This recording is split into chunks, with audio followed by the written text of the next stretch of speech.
In this video, we are going to discuss about peptide bond. Now, these peptides or polypeptides are the linear unbranched polymers of amino acids, and in these structures, the amino acids are linked by peptide bonds.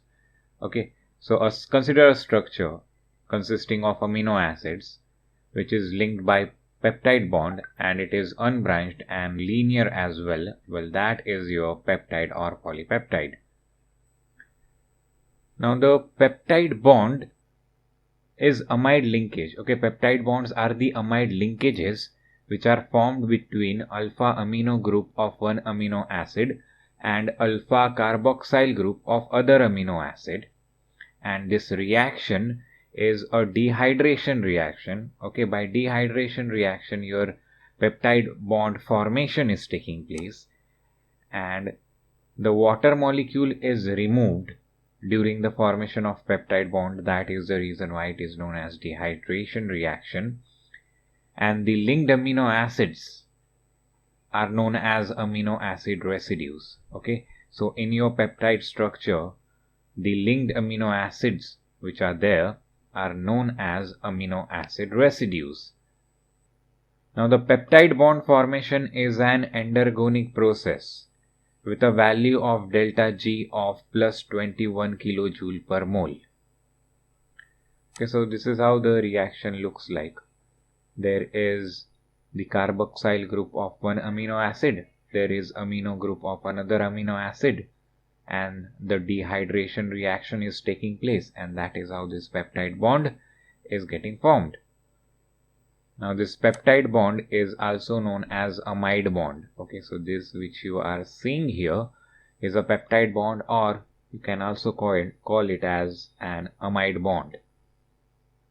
Now, this peptide carbon nitrogen bond has a partial double bond character, and this partial double bond character keeps the 6-atom peptide group in a rigid planar configuration.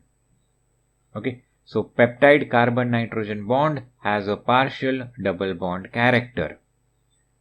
Now, the bond length of this peptide bond is about 1.33 angstrom, which is shorter than usual carbon nitrogen bond length, which is of 1.45 angstrom. Okay, so the bond length of this peptide bond is 1.33 angstrom, whereas of usual carbon nitrogen bond it is 1.45 angstrom. So the bond length of peptide bond is smaller than the bond length of usual carbon nitrogen bond. Now, this peptide bond has a 40% double bonded character, and that is the reason why the rotation of this peptide bond is restricted. Okay, because the peptide bond has 40% double bond character, due to this the rotation of the peptide bond is restricted. Okay, so this is how you represent the 40% double bond character of the peptide bond. This is your peptide bond here, and it is partially double bonded. Now, peptide bond have a double bond character, and the reason for that is resonance. Okay, so resonance is the reason why the peptide bond is having a double bond character. Now, the angle of rotation of peptide bond, the value of angle of rotation of peptide bond is usually 180 degree, okay, most of the time, and occasionally it is 0 degree. And it is when it is in 180 degree, then it is known as trans, and when the value is 0 degree, then it is known as cis. Okay, now this trans form of this peptide bond is favored 1000:1 as compared to cis form. Okay, means like if 1000 times the trans form is there, then after that for one time the cis form is going to be there. Okay, so most of the time the peptide bond is going to show angle of rotation of 180 degree. Okay, it is going to be in the trans form. Now, why is that? Why is this ratio is like it? Well, if you consider the cis form of the peptide bond, then the alpha carbon atom of the amino acid and the side chain of neighboring amino acid residue, both of these are in close proximity, and that is the reason why this cis form is so rare. Okay, so this is how it is. Okay, this is trans form. As you can see, both of the alpha carbon are not in close proximity, but in cis form they are in close proximity, and that causes a problem.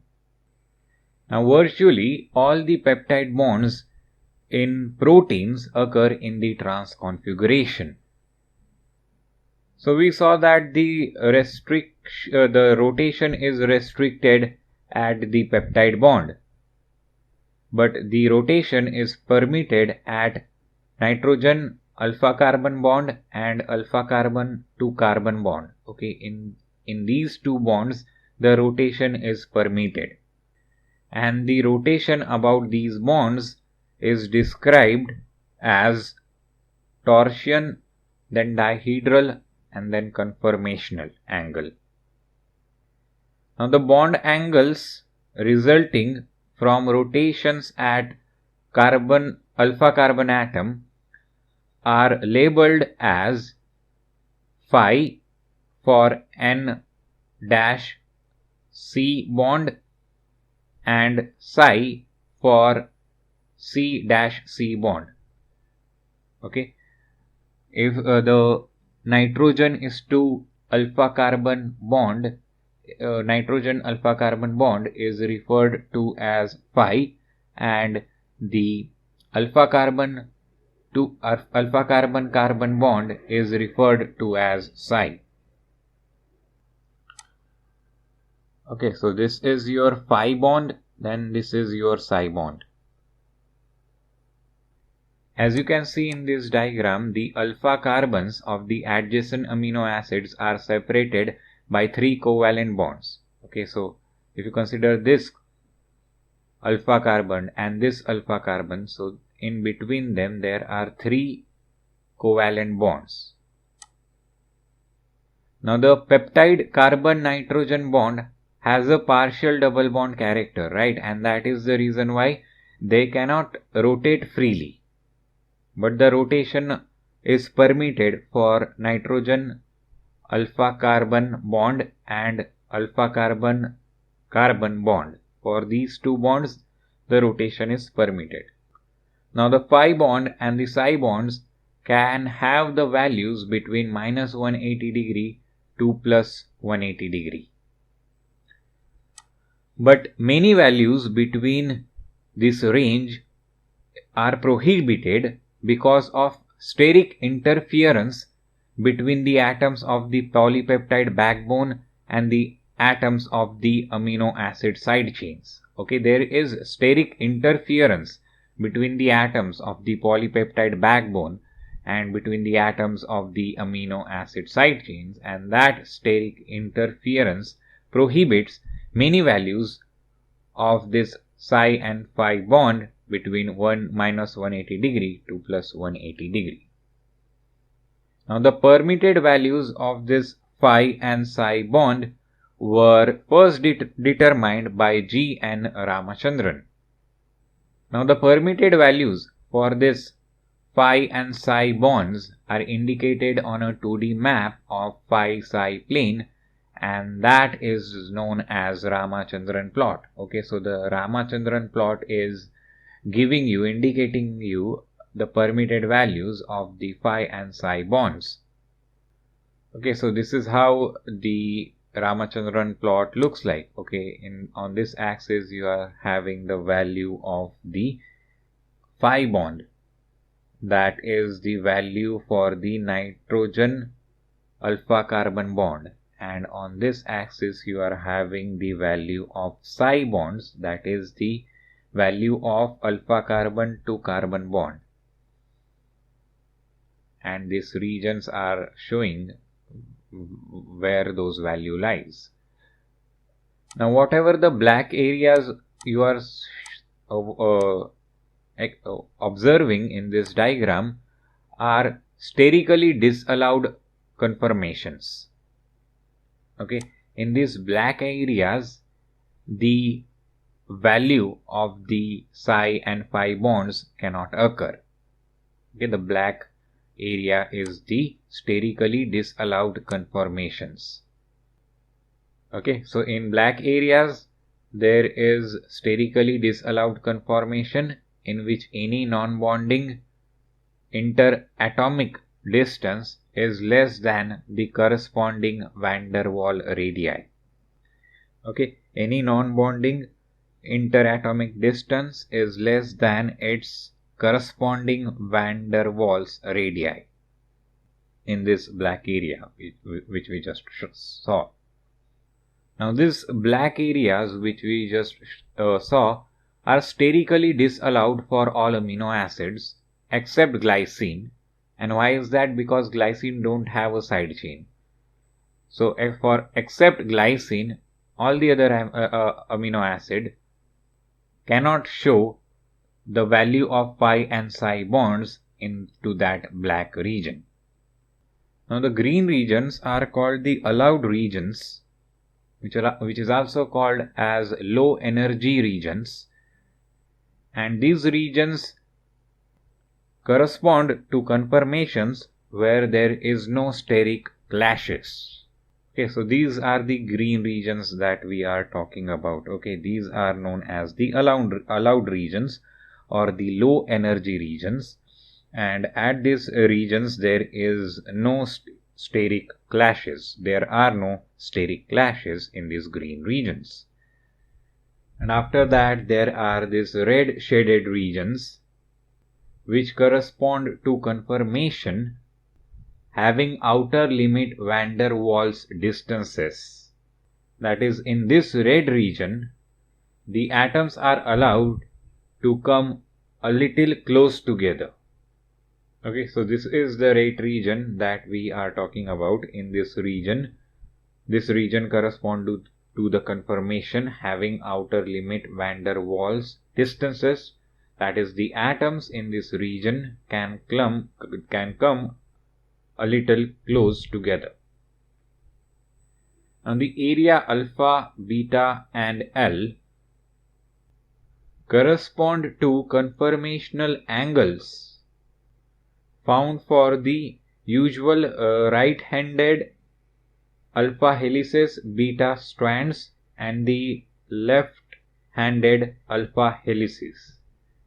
So this alpha and beta, these two areas are representing the conformational angles for the right-handed alpha helices and beta stranded. Okay, so this alpha region is representing the conformational angles for the right-handed alpha helices, and this beta region is showing the conformational angles for the right-handed beta strands, and this L region is showing the conformational angles for the left-handed alpha helices. Now this plot is calculated for 3 consecutive alanine residues. Now similar plots for larger amino acid residues that are unbranched at the C beta are nearly identical. Okay, so similar plots for larger amino acid residues which are unbranched at C beta position, those plots are identical to what we just saw. Now those amino acid residues with branched C beta such as threonine are allowed regions which are smaller than alanine. Now the conformation of residues in chains longer than tripeptides, the conformation of residues is more restricted than indicated in the Ramachandran plot. Okay, the conformation of residues in case of tripeptides, chains longer than tripeptides, is more complicated, is more restricted as indicated by the Ramachandran plot. That's all for this video. Thanks for watching. See you next time.